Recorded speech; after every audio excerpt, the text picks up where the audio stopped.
ಕುರ್ಚಿ ಉಳಿಸಿಕೊಳ್ಳಲು ಸಿಎಂ ನಾಟಕ. ವಿಜಯೇಂದ್ರ ಅವರು ಮುಖ್ಯಮಂತ್ರಿಗಳು ತಮ್ಮ ಕುರ್ಚಿ ಅಲ್ಲಾಡುತ್ತಿರುವ ಸಂದರ್ಭದಲ್ಲಿ ಕುರ್ಚಿ ಉಳಿಸಿಕೊಳ್ಳಲು ಮತ್ತು ರಾಷ್ಟ್ರೀಯ ಕಾಂಗ್ರೆಸ್ ಪಕ್ಷದ ಅಧ್ಯಕ್ಷರನ್ನ ಓಲೈಸಲು ಕಲ್ಯಾಣ ಕರ್ನಾಟಕ ಭಾಗದಲ್ಲಿ ಸಚಿವ ಸಂಪುಟ ಸಭೆ ನಾಟಕ ಮಾಡಿದ್ದಾರೆ ಎಂದು ಬಿಜೆಪಿ ರಾಜ್ಯಾಧ್ಯಕ್ಷ ಮತ್ತು ಶಾಸಕ ಬಿವೈ ವಿಜಯೇಂದ್ರ ಅವರು ವಿಶ್ಲೇಷಿಸಿದರು.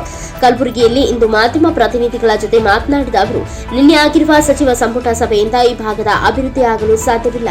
ಈ ಭಾಗಕ್ಕೆ 5,000 ಕೋಟಿ ಕೊಡುತ್ತೇವೆ, ಇಲ್ಲಿ ಶಾಲಾ ಕಾಲೇಜು ಮಾಡುತ್ತೇವೆ, 1,100 ಕೋಟಿ ಪ್ಯಾಕೇಜ್ ಕೊಡುವುದಾಗಿ ಮುಖ್ಯಮಂತ್ರಿಗಳು ಹೇಳಿದ್ದಾರೆ. ಇದರಲ್ಲಿ ಹೊಸದೇನೂ ಇಲ್ಲ ಎಂದು ಟೀಕಿಸಿದರು. Mallikarjun Sangolli, NKS TV4 news, Kalaburagi. ಎಲ್ಲವೂ ಕೂಡ ಚರ್ಚೆ ಹಂತದಲ್ಲಿದೆ, ದೆಹಲಿಯಲ್ಲಿದೆ. ಈಗ ನಮ್ಮ ಮುಂದೆ ಇರತಕ್ಕಂಥ ಗುರಿ ರಾಜ್ಯದಲ್ಲಿ ಇವತ್ತು ಸದಸ್ಯತ್ವ ಅಭಿಯಾನ, ಅದನ್ನು ಇನ್ನೂ ಕೂಡ ಚುರುಕುಗೊಳಿಸಬೇಕಾಗಿದೆ. ಮುಂದಿನ 1-1.5 ತಿಂಗಳು ಸದಸ್ಯತ್ವ ಅಭಿಯಾನದಲ್ಲಿ ನಮ್ಮೆಲ್ಲ ಕಾರ್ಯಕರ್ತರು ಬ್ಯುಸಿ ಇರ್ತಾರೆ. ರಮೇಶ್ ಜಾರಕಿಹೊಳಿ ತಮ್ಮ ನಾಯಕತ್ವವನ್ನು ಒಪ್ಪಲ್ಲ ಆ್ಯಂಡ್ BJP ತತ್ವ ಸಿದ್ಧಾಂತದ ಮೇಲೆ ನಡೀತಾ ಇಲ್ಲ ವಿಜೇಂದ್ರ ಅವರು ಅಂತ ಹೇಳ್ತಾ ಇದ್ದಾರೆ. ರಮೇಶ್ ಜಾರಕಿಹೊಳಿ ಅವರು ವಿಜೇಂದ್ರನನ್ನು ನಾಯಕನನ್ನಾಗಿ ನಾವು ಒಪ್ಕೊಳ್ಳೋದಿಲ್ಲ ಅನ್ನೋ ಮಾತನ್ನು ಹೇಳಿದ್ದಾರೆ. ನಾನು ಸ್ವಾಗತ ಮಾಡ್ತೇನೆ. ನಾನು ತಮ್ಮ ಮೂಲಕ ರಮೇಶ್ ಜಾರಕಿಹೊಳಿ ಇರ್ಬೋದು, ನಾನು ಹೇಳ್ತಕ್ಕಂಥದ್ದು ನಾನಿವತ್ತು ನಾಯಕ ಅಂತೇಳಿ ನಾನು ಹೊರಟಿಲ್ಲ. ನಮ್ಮ ಪಕ್ಷದ ವರಿಷ್ಠರು ಹಿರಿಯರು ನನ್ನನ್ನು ರಾಜ್ಯದ ಅಧ್ಯಕ್ಷನನ್ನಾಗಿ ನನ್ನ ನೇಮಕ ಮಾಡಿದ್ದಾರೆ. ರಾಜ್ಯದ ಅಧ್ಯಕ್ಷನಾಗಿ ಒಬ್ಬ ಸಾಮಾನ್ಯ ಕಾರ್ಯಕರ್ತನಾಗಿ ರಾಜ್ಯದಂತ ಪ್ರವಾಸ ಮಾಡ್ತಾ ಇದ್ದೇನೆ. ಈ ಭ್ರಷ್ಟ ಕಾಂಗ್ರೆಸ್ ಸರ್ಕಾರವನ್ನು ಒಂಟಿಗಾಲಲ್ಲಿ ನಿಲ್ಲಿಸ್ತಕ್ಕಂಥ ಕೆಲಸ ಯಶಸ್ವಿಯಾಗಿ ಮಾಡಿದ್ದೇವೆ ಬೆಂಗಳೂರು ಮೈಸೂರು ಪಾದಯಾತ್ರೆ ಮೂಲಕ. ಇನ್ನು ಎರಡನೇ ವಿಚಾರ, ಒಂದು ಸಂತೋಷ ಏನಂತ ಹೇಳಿದ್ರೆ ರಮೇಶ್ ಜಾರಕಿಹೊಳಿ ಅಂತವ್ರ ಬಾಯಲ್ಲೂ ಕೂಡ ಪಕ್ಷದ ಸಿದ್ಧಾಂತ ಬರ್ತಾ ಇರ್ತಕ್ಕಂಥದ್ದು, ಈ ವಿಚಾರಗಳು ಬರ್ತಾ ಇರ್ತಕ್ಕಂಥದ್ದು ಒಳ್ಳೆಯ ಬೆಳವಣಿಗೆ ಇದೆ. ಕಾಂಗ್ರೆಸ್ ಕೊಡುಗೆ ಅಂತ ಶಿಕಾರಿಪುರದ ಗೆಲುವು ಕಾಂಗ್ರೆಸ್ ಕೊಡುಗೆ ಅಂತ DK ಶಿವಕುಮಾರ್ ಹೇಳಿದ್ರು. ಅದಕ್ಕೆ ನೀವು ತಿರುಗೇಟು ಕೊಡ್ತಾ ಇಲ್ಲ ಯತ್ನಾಳ್ ಹೇಳ್ತಿದ್ದಾರೆ. ತಿರುಗೇಟು ನೋಡ್ರಿ, ತಂದೆಯವರು ಯಡಿಯೂರಪ್ಪ ಒಂದು ಮಾತನ್ನು ಹೇಳ್ತಾ ಇರ್ತಾರೆ, ಮಾತನಾಡೋದೇ ಸಾಧನೆ ಆಗಬಾರ್ದು, ಸಾಧನೆ ಮಾತನಾಡಬೇಕು ಅಂತೇಳಿ. ಏನು ಬೆಂಗಳೂರು ಇವ್ರದೇ ಸಾಮ್ರಾಜ್ಯ ಅಂತೇಳಿ ಬರಿತಾ ಇದ್ರು.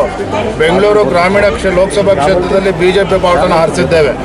ವಿಜೇಂದ್ರ ನಾನು ಕೂಡ ಮಾತನಾಡ್ತಕ್ಕಂಥ ವ್ಯಕ್ತಿ ಅಲ್ಲ, ಕೆಲಸ ಮಾಡಿ ತೋರಿಸ್ತಕ್ಕಂಥದ್ದು, ಅದನ್ನು ತೋರಿಸಿದ್ದೇವೆ.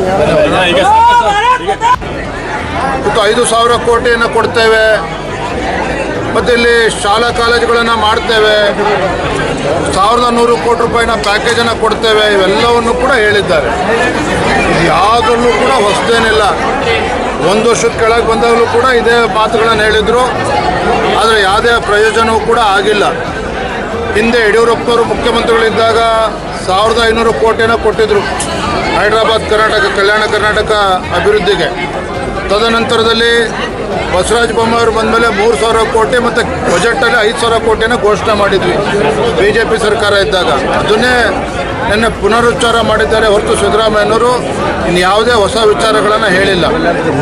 ಮತ್ತೊಂದು ಕಡೆ ಮುಖ್ಯಮಂತ್ರಿಗಳು, ಈ ರಾಜ್ಯದ ಮುಖ್ಯಮಂತ್ರಿಗಳು ಅಥವಾ ಕೇವಲ ಮೈಸೂರು ಬೆಂಗಳೂರಿಗೆ ಮುಖ್ಯಮಂತ್ರಿಗಳು ಅನ್ನೋದನ್ನು ನಾನು ಹೇಳ್ತಾ ಇಲ್ಲ, ರಾಜ್ಯದ ಜನ ಮಾತನಾಡ್ತಾ ಇದ್ದಾರೆ. ಮುಖ್ಯಮಂತ್ರಿಗಳಾಗಲಿ ಉಪಮುಖ್ಯಮಂತ್ರಿಗಳಾಗಲಿ ರಾಜ್ಯದ ಯಾವುದೇ ಸಚಿವರು ಇವತ್ತು ಕಲ್ಯಾಣ ಕರ್ನಾಟಕದ ಭಾಗದಲ್ಲಿ ಪ್ರವಾಸ ಮಾಡ್ತಾ ಇಲ್ಲ, ಏನು ಅಭಿವೃದ್ಧಿ ಆಗಬೇಕು ಇದ್ರ ಬಗ್ಗೆ ಚಿಂತನೆ ಮಾಡ್ತಾ ಇಲ್ಲ, ಅನುದಾನವನ್ನು ಕೊಡ್ತಾ ಇಲ್ಲ.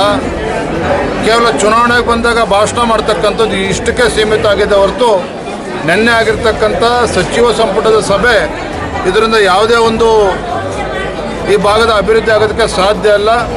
ಎಲ್ಲೋ ಒಂದು ಕಡೆ ಮುಖ್ಯಮಂತ್ರಿಗಳು ತಮ್ಮ ಕುರ್ಚಿ ಅಳ್ಳಾಡ್ತಾ ಇರ್ತಕ್ಕಂಥ ಸಂದರ್ಭದಲ್ಲಿ ತಮ್ಮ ಕುರ್ಚಿಯನ್ನು ಉಳಿಸ್ಕೊಳ್ಳೋದಕ್ಕೆ ರಾಷ್ಟ್ರೀಯ ಕಾಂಗ್ರೆಸ್ ಪಕ್ಷದ ಅಧ್ಯಕ್ಷನ ಓಲೈಸೋದಕ್ಕೆ ಮಾಡಿರ್ತಕ್ಕಂಥದ್ದು ನಾಟಕ ಅನ್ನೋದು ನನ್ನ ಭಾವನೆ. ಅಲ್ಲ, ಕುರ್ಚಿಯನ್ನು ಅಲ್ಲಾಡ್ತಾ ಇಲ್ಲ, ಕುರ್ಚಿ ಅಲ್ಲಾಡಿಸುವಂತ ಕೆಲಸ ನಡೀತಾ.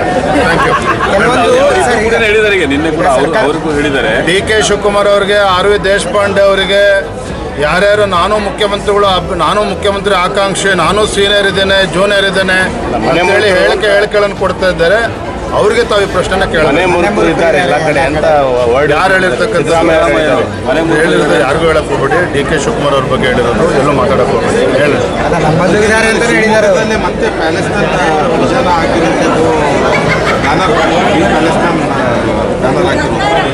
ಪ್ಯಾಲೆಸ್ತೈನ್ ಧ್ವಜವನ್ನು ಹಾರಿಸ್ತಕ್ಕಂಥದ್ದು ಅಷ್ಟೇ ಅಲ್ಲ, ಮೊನ್ನೆ ನಾಗಮಂಗಲದಲ್ಲಿ ಆಗಿರ್ತಕ್ಕಂಥ ಘಟನೆ, ಇವತ್ತು ದೇಶದ್ರೋಹಿಗಳ ಅಟ್ಟಹಾಸ, ಮತ್ತೊಂದು ಕಡೆ ಪಾಂಡವಪುರದಲ್ಲಿ ರಾಷ್ಟ್ರೀಯ ಸ್ವಯಂ ಸೇವಕ ಸಂಘದ ಕಾರ್ಯಾಲಯಕ್ಕೆ ಪೊಲೀಸರು ನುಗ್ಗಿರ್ತಕ್ಕಂಥದ್ದು, ದಾವಣಗೆರೆಯಲ್ಲಿ ನಡೆದಿರ್ತಕ್ಕಂಥ ಘಟನೆ, ಇವತ್ತು ಬೆಂಗಳೂರಿನ ರಾಮೇಶ್ವರಂ ಕೆಫೆಲಾದಂಥ ಬಾಂಬ್ ಬ್ಲಾಸ್ಟ್, ಎಲ್ಲೋ ಒಂದು ಕಡೆ ಕಾಂಗ್ರೆಸ್ ಸರ್ಕಾರ ಬಂದ ಮೇಲೆ ದೇಶದ್ರೋಹಿ ಚಟುವಟಿಕೆಗಳು ಇವತ್ತು ಹೆಚ್ಚು ಶಕ್ತಿ ಸಿಗ್ತಾ ಇದೆ ಅಂತಕ್ಕಂಥ ಭಾವನೆ ಎಲ್ಲರಲ್ಲೂ ಕೂಡ ಇದೆ. ಅಲ್ಲ, ಬೆಂಕಿ ಹಚ್ಚುವಂಥ ಕೆಲಸ ಮಾಡೋದೇ ಬಿಜೆಪಿ ಅಂತ.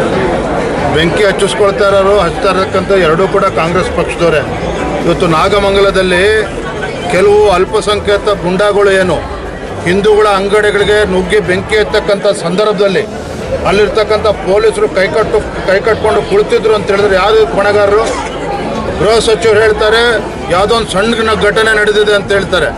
ಎಲ್ಲೋ ಒಂದು ಕಡೆ ಸರ್ಕಾರದ ನಡವಳಿಕೆ ಈ ರಾಜ್ಯದಲ್ಲಿ ಇವತ್ತು ಕಾನೂನು ಸುವ್ಯವಸ್ಥೆಯನ್ನು ಹದಗೆಡಿಸ್ತಕ್ಕಂಥ ಹುನ್ನಾರನೂ ಕೂಡ ಇದರಿಂದ ಅಡಗಿದೆ. ವಾಲ್ಮೀಕಿ ಪಾದಯಾತ್ರೆ